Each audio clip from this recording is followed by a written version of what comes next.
12 करोड़, तब भी बताइए आपके पहले सरकार थी, उसके पहले क्यों नहीं हुआ? आज हमने माइलस्टोन बनाया है। पकड़े गए तो शोर करेंगे, अब पकड़े गए तो शोर करेंगे, केवल लगातार बोलेंगे। 2013 में जब कुंभ हुआ, आपने उस समय आजम खान को मेला प्रभारी बनाया। क्यों बनाया मेला प्रभारी? जवाब दूं? जानबूझ करके, क्योंकि अखिलेश यादव जी उस समय सैफई में महोत्सव देख रहे थे।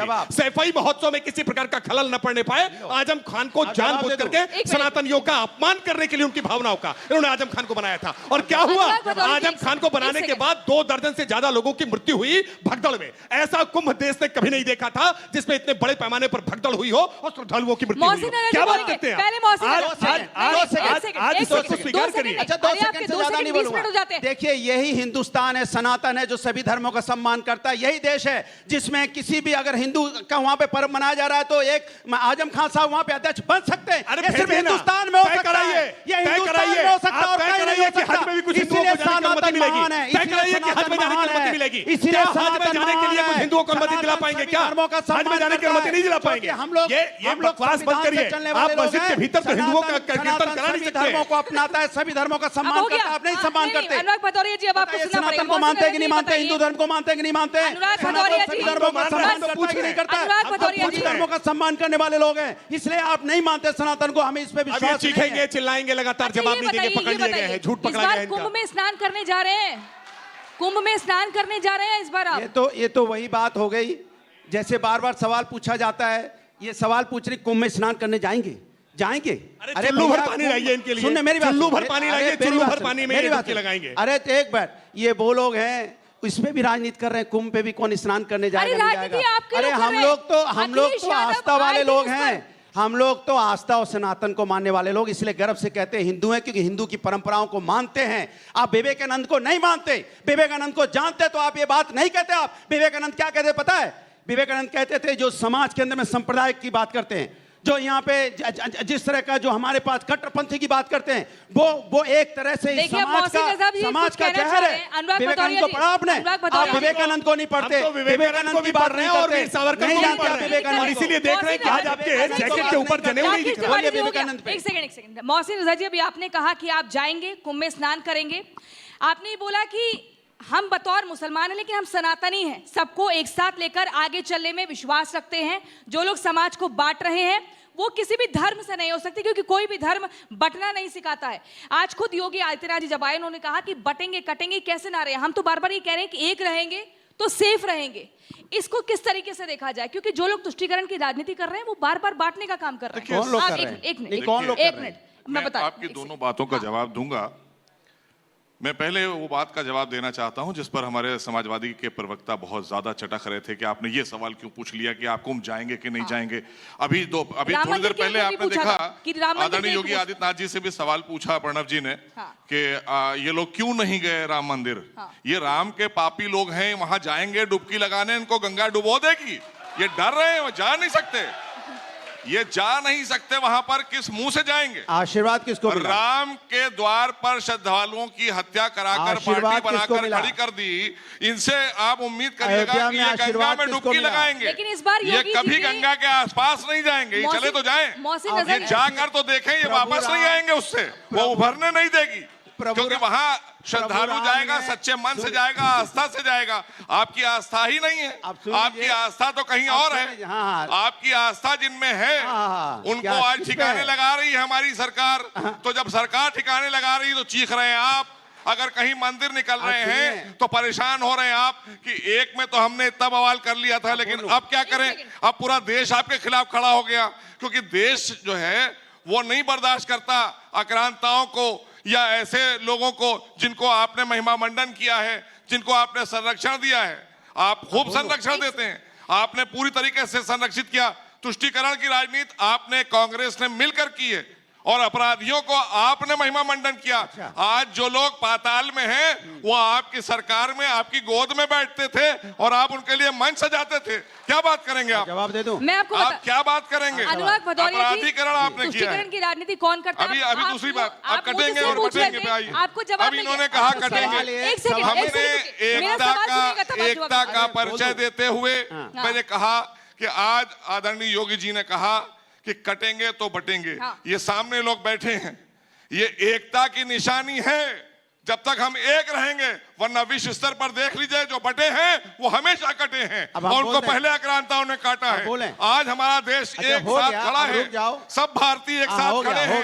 हमारा मकसद ये है और हम सनातनी हैं, हम हिंदुस्तान में हैं, तो पहले हमें हिंदू संस्कृति को बचाना होगा। अगर नहीं बचाना होगा तो इनको समझाना होगा कि या तो ये वहां जाए जहां पर अल्लाह अकबर कह के गर्दनें काटी जाती हैं, वहां जाकर समझाएं लोगों को। अच्छा अनुराग भदौरिया जी, जब आप पूरी तरह से शो को हाईजैक कर लेते हैं तब कोई नहीं बोलता है कि हो गया।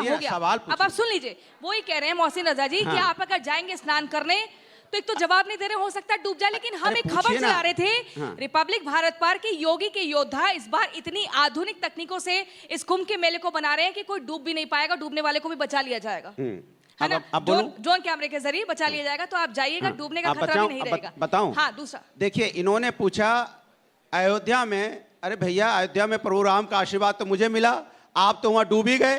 प्रभु राम ने किसको डुबाया वहां पे? भाई आप हारे ना बुरी तरह, गए थे ना प्रभु राम जानते हैं कि मेरे आदर्श को, मेरे आचरण को, मेरे व्यवहार को कौन अपनाता है? समाजवादी लोग। वो आपके मन का चोर समझ गए, इसलिए आपको हरा दिया, और हारने के बाद आप चीखो चिल्ला रहे हैं यहाँ पे। दूसरी बात, आपने बोला, अभी मैं आपके बीच में नहीं बोला, रुको भाई, अरे रुको भाई, आप तुष्टिकरण की राजनीति करते हैं। भारतीय जनता के लिए हम राजनीति करते हैं, आपको समाजवाद को अलग करना पड़ा, क्यों? आप सुन लीजिए, आप समाजवादी नहीं हैं, ये आपकी जो विचारधारा समाजवाद की है वो कहीं और की है। हमारी विचारधारा समाजवाद की भारतीय जनता के लिए। अयोध्या करा, मेरी बात नहीं हुई, दो लोग एक बात तो और भी चुनाव हुए, अरे दो लोग एक ही, इधर सुनिए, दो लोग एक जगह से बोलने का। अच्छा भागो नहीं, हम लोग सुरक्षा दे रहे हैं, परेशान मत हो, पूरा देश। चुनाव भी तो हुए ना, अभी बोलो, बैठो बैठो, चिंता मत करो, पूरी सुरक्षा देंगे हम लोग। उत्तर प्रदेश में सब सुरक्षित है। सवाल का जवाब आपने सवाल पूछा, उसका जवाब दे रहा हूँ। सुरक्षा रुकिए ना, एक मिनट, गारंटी है योगी सरकार की, उत्तर प्रदेश में सुरक्षा की गारंटी है। आप आराम से बैठिए, बोलिए। इतनी अच्छी गारंटी है कि बीच में जाओ तो बच्ची के साथ अन्याय हो जाता है, हाथरस की बेटी के साथ होता है, पहलवान महिलाएं के साथ घसीटा जाता है। ये सुरक्षा है, हमने उसको खत्म करने का काम किया है। पोल खोल रहा हूं, आपने अपराधियों को महिमा मंडन किया, आपने बलात्कारियों को त्रिपाठी जी बोलेंगे, आपसे जाके त्रिपाठी जी बोलेंगे, जवाब दीजिए ना, जवाब दीजिए। अयोध्या का जिक्र कर रहे हैं, उसके बाद और भी चुनाव हुए हैं जहां पर समाजवाद की खानी पड़ी है, और मुझे लगता है कि हमारी स्ट्रेटजी फ्लॉप हो गई। देखिए, जो नैरेटिव फैलाया गया, नहीं दोगे तो आप सुन लीजिए, अरे 9 सीटों पर, अरे अभी 9 सीटों पर उपचुनाव हुए, अरे 9 सीटों के उपचुनाव के परिणाम क्या हुए? बताओ, महिमा मंडन करने लगते हैं, बताइए आप। ऐसे थोड़ी चलेगा, बोले इधर ये चिल्लाएंगे, मिल्कीपुर का चुनाव होने वाला है ना, बोलने कहां दे रहे हैं? आपको चुप नहीं करवाते, झूठ आते हैं। आप यही आप यही बोलेंगे तो अच्छा रहेगा। कम से कम धर्म का निर्वाह ज्यादा बोलेंगे तो नुकसान करेंगे, समाजवादी पार्टी को। ज्यादा बोलेंगे तो नुकसान करेंगे। अभी आपका एक झूठ पकड़ा था, अभी फिर बोलेंगे, फिर झूठ पकड़ा जाएगा। देखिए सच है, नहीं सच स्वीकार करिए। अभी मिल्कीपुर का उपचुनाव होने जा रहा है ना, परेशान मत होइए। प्रभु राम का आशीर्वाद किसके साथ अभी मिल्कीपुर में पता चलेगा। अभी 9 सीटों पर उपचुनाव हुआ है, 9 सीटों पर उपचुनाव हुआ, 9 सीटों पर उपचुनाव हुआ, 7 सीटें हम जीत के आए। और क्या हुआ? ईवीएम रोने लगे। अयोध्या में ईवीएम ठीक नहीं थी, अयोध्या में ईवीएम ठीक नहीं थी। ये बताइए, ईवीएम ठीक नहीं थी। आशीर्वाद है, निश्चिंत रहिए, आपके पास नहीं है। अभी जैकेट के ऊपर जनेऊ भी पहनोगे, जैकेट के ऊपर जनेऊ भी पहनोगे, वीर सावरकर की सारी बातों को साबित करोगे। अभी जैकेट के ऊपर जनेऊ भी पहनोगे। ये हरा कुर्ता, कुछ दिनों में हरा कुर्ता और हरा जैकेट आपको भगवा कुर्ता और भगवा जैकेट में दिखाई पड़े। ये हरा कुर्ता इनका भगवा जैकेट में ही बदलेगा, ये भी परिवर्तन होगा। ये धीरे धीरे बदलाव हो रहा है, ये बदलाव होगा, आप निश्चिंत रहिए, बदलाव होगा। मेरा रंग हटा दोगे? नहीं, बिल्कुल हटा दोगे, बिल्कुल रहेगा। हरे रंग से तुष्टिकरण करते हैं, ये तुष्टिकरण छोड़ो, तुष्टिकरण माने हरे रंग से पेड़ पौधे खत्म कर दो, हरियाली खत्म कर दो, खत्म कर दो। पेड़ पौधे जो फसल लगती काट डालो सब। हम तो सबको साथ लेकर के चलना चाहते हैं। इसलिए छुट्टा जानवर छोड़े, भगवा से परेशानी है, इसलिए छुट्टा जानवर छोड़े से परेशानी है ना। आप समझ में आया? छुट्टा जानवर क्यों छोड़े? छुट्टा जानवर इसलिए छोड़े हरियाली चर जाए, वो इसलिए छुट्टा जानवर छोड़े। क्या अभी तो हरियाली नहीं देखना चाहते? आप एक बात तो तय करिए, एक तरफ आपके नेता कभी कहते हैं कि गोकसी करा रहे, एक तरफ आपके नेता कहते हैं दोनों में से एक बात तो रही है। आप तय नहीं कर पाते, आरोप क्या लगाना है, रोज आरोप बदल देते हैं। हरियाली नहीं देख सकते, बड़ा दुख लगा। ये हरियाली तो नहीं छुट्टा जानवर छोड़े। अनुराग भदौरिया, मेरा सवाल सुन लीजिए। एक तो दिक्कत ये कि सवाल भी आप लेकर आते हैं, जवाब भी लेकर आते हैं। अब सुन लीजिए, मौका दीजिए ना, हमें पूछने का मौका दीजिए। अभी बताइए, संभल में इन दिनों जो जामा मस्जिद है उसको लेकर ये कहा गया। आज सुबह योगी आदित्यनाथ जी भी आए, उन्होंने भी बताया, ये शास्त्र बताते हैं, पुराण बताते हैं, ये साफ तौर पर ये है कि वहां पर हरिहर मंदिर था। आखिर क्यों बार बार जो सनातनियों के सामने साक्ष्य आ रहे हैं उसको झुटलाने का प्रयास किया जा रहा है? वहां पर आपका सांसद भी थे, उनके ऊपर भी संगीन गंभीर आरोप लगे, वो चलिए एक तरफ, लेकिन क्यों इस सच को झुटलाने का प्रयास किया जा रहा है? किस सच को? कि वहां हरिहर मंदिर था। हरिहर मंदिर था। किसने कहा नहीं था? कि मैंने क्या दिक्कत, एक मिनट रुको, सवाल क्या मैंने क्या सवाल आप खुद ही नहीं पूछ पा रही हैं। जामा मस्जिद में जो संभल में जामा मस्जिद है वहां हरिहर मंदिर था। सर्वे के लिए टीम पहुंचती है वहां पर। अब सवाल है, अब आपने पूछा सर्वे की टीम पहुंचती है।